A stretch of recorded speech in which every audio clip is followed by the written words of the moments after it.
Hi అండి. Welcome to one more mini vlog. ముందుగా మీకు మీ కుటుంబ సభ్యులకి భోగి శుభాకాంక్షలండి. మార్నింగే తలస్నానం చేసేసి కొత్త బట్టలు కట్టుకొని తులసికోట దగ్గర నిత్య పూజ అయితే చేసుకున్నానండి. పూజా మందిరం అంతా కూడా చూసారు కదా, ఎంత నీట్గా అలంకరణ అయితే చేసుకున్నాము.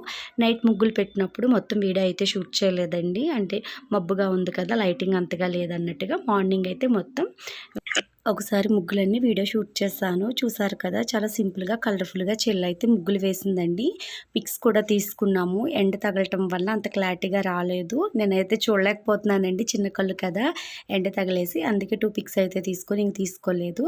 భోగిమంట దగ్గరికి వచ్చి 3 ప్రదక్షిణాలు చేసి దండం పెట్టుకున్నాము. మార్నింగ్ అయితే చాలా హైట్ వేశారండి ముందు రోజే. అవన్నీ కాలిపోవటం వల్ల మొత్తం అంతా కూడా కిందకు వచ్చేసింది భోగిమంట అంతా కూడా. అత్త అమ్మ కూడా ఇక్కడ దండం పెట్టుకుంటుంటే ఫొటోస్ అయితే తీసానండి, వీడియో కూడా తీసాను. అలాగే గొబ్బెమ్మలు పెట్టుకున్న వాళ్ళు పేరెంటానికి పిలుస్తారు కదా, నేను అమ్మ చెల్లి అయితే పేరెంటకానికి వచ్చాము. అక్కడికి వచ్చిన తర్వాత ఇలా కాళ్ళకి పసుపు రాసి పారాయణ అయితే పెట్టారండి, చెల్లికి నాకు అమ్మకిని. పారాయణ పెట్టిన తర్వాత అమ్మాయికి అక్షింతలు వేస్తే తాంబూలం అయితే ఇచ్చారు. సో అవి తీసుకుని మేము ఇంటికి వచ్చేసి తర్వాత శివాలయానికి అయితే వెళ్ళాము. ఈరోజు సోమవారం కదా, అది కూడా భోగి కాబట్టి నేను చెల్లి వాళ్ళ చిన్న అబ్బాయి అయితే శివాలయానికి వచ్చి స్వామి అమ్మవారిని అయితే దర్శించుకున్నామండి.